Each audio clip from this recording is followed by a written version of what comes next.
Hello दोस्तों, स्वागत है आपका मेरे इस सैनिक समाचार चैनल में।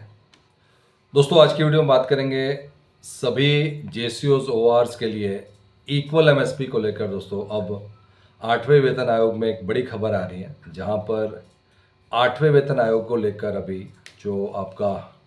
इक्वल एमएसपी है, और आप जानते हैं दोस्तों कि अभी जो इक्वल एमएसपी का केस कहीं ना कहीं माननीय सुप्रीम कोर्ट में भी इसके ऊपर जो है रजिस्टर किया गया था, लेकिन पहली सुनवाई में माननीय सुप्रीम कोर्ट ने जो है आदेश दिया है कि इसको एनोमली कमेटी, या जो अगर हाई कोर्ट के आदेश की बात करें तो हाई कोर्ट में भी यही कहा गया था कि इसका जो सॉल्यूशन है वो सिर्फ और सिर्फ जो वेतन आयोग के थ्रू किया जा सकता है या केंद्र सरकार के थ्रू किया जा सकता है। तो हाई कोर्ट में लंबा चला था इसमें केस, और अब दोस्तों एक बार फिर से, क्योंकि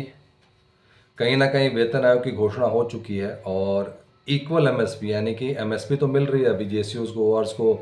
5200 रुपये, फिर एमएनएस को मिल रहा है, फिर ऑफिसर्स को मिल रहा है। क्योंकि ये रिस्क बेस्ड काम है तो उनको जो है सबको बराबर होनी चाहिए, और इसी वजह से दोस्तों इक्वल एमएसपी का केस जो है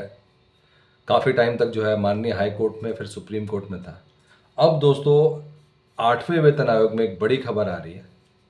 जहाँ पे जो 7वें वेतन आयोग की विसंगति कह सकते हैं, जिसकी वजह से कहीं ना कहीं आपका एमएसपी पर भी फर्क पड़ा था, वो था आपका जो फिटमेंट फैक्टर है, जहाँ पर स्टार्टिंग फिटमेंट फैक्टर जो है वो 2.57 फिटमेंट फैक्टर था। फिर धीरे धीरे करके जैसे जैसे रैंक बढ़ा वैसे वैसे फिटमेंट फैक्टर में भी बढ़ोतरी की गई थी।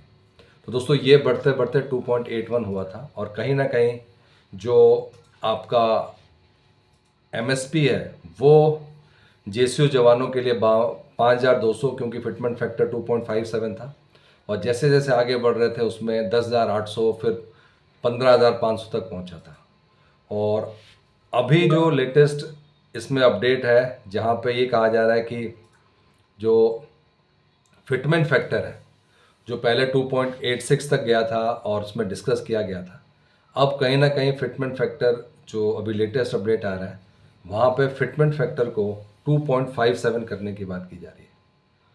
और उसी के साथ साथ इससे भी बड़ी बात यह है, जिससे कि जो सैलरी जो डिफरेंस है, जो पेंशन डिफरेंस है, वो ज़्यादा ना बढ़े, उसके लिए जो है फिटमेंट फैक्टर जो है वो समान होना चाहिए। 7वें पे कमीशन के दौरान लेवल 1 के लिए 2.57% फिटमेंट फैक्टर रहा था, वहीं लेवल 2 के लिए 2.62%, लेवल 3 के लिए 2.67%। और ये कहीं ना कहीं दोस्तों इसकी वजह से सैलरी में प्लस इसका फ़र्क आपको एमएसपी में लगा था। और अभी जो 8वें वेतन आयोग में जो है 2.86% से जो बात चल रही थी, अब वो कहीं ना कहीं अब 2.57 जो है कहा जा रहा है कि 2.57 के लिए जो कोशिश की जाएगी। और इसके अलावा जो स्टाफ ने कहा है कि लेवल 1 हो या फिर 6 हो, फिटमेंट फैक्टर सबके लिए बराबर होना चाहिए। और अगर ये फिटमेंट फैक्टर बराबर होता है तो जो आपका एमएसपी की जो कैलकुलेशन है उसमें भी कहीं ना कहीं जो गैप है, हालांकि इक्वल एमएसपी का अभी तक फैसला नहीं हुआ, लेकिन 8वें वेतन आयोग में कहीं ना कहीं इसमें जो है सुधार मिलेगा। और इसके अलावा बहुत सारे अलग अलग पॉइंट्स हैं, लेकिन जो सबसे मेन पॉइंट है वो आपका इक्वल एमएसपी का, जिसमें कि जो आपका फिटमेंट फैक्टर है वो समान रखना पड़ेगा। और जो 7वें वेतन आयोग में जो फिटमेंट फैक्टर का भी डिफरेंस बना था वो इसी वजह से बना था, क्योंकि उसमें फिटमेंट फैक्टर अलग अलग था। जहाँ पर एक तरफ से कोशिश की जा रही है कि 8वें वेतन आयोग में जो है फिटमेंट फैक्टर की जो गैप है कम हो, साथ ही साथ जो माननीय सुप्रीम कोर्ट का जो ऑर्डर था कि इसको जो है एनामली कमेटी के सामने भी रखा जाए, और एनामली कमेटी जो है फर्दर इसको इन्हेंस कर सकते हैं। और क्योंकि ये रिस्क बेस्ड काम करने के लिए होता है तो इस केस में जो है जो डिफरेंस है वो ज़्यादा नहीं होना चाहिए। तो दोस्तों तमाम कोशिशें चल रही हैं, लेकिन 8वें वेतन आयोग को लेकर जो है ये नया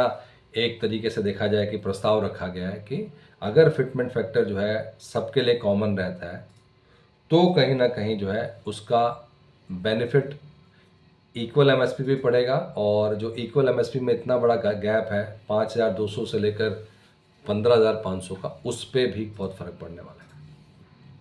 दोस्तों, ये था आज का इम्पोर्टेंट अपडेट सभी पूर्व सैनिकों के लिए,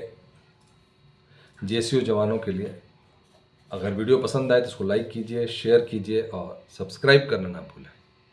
thank you for watching this video.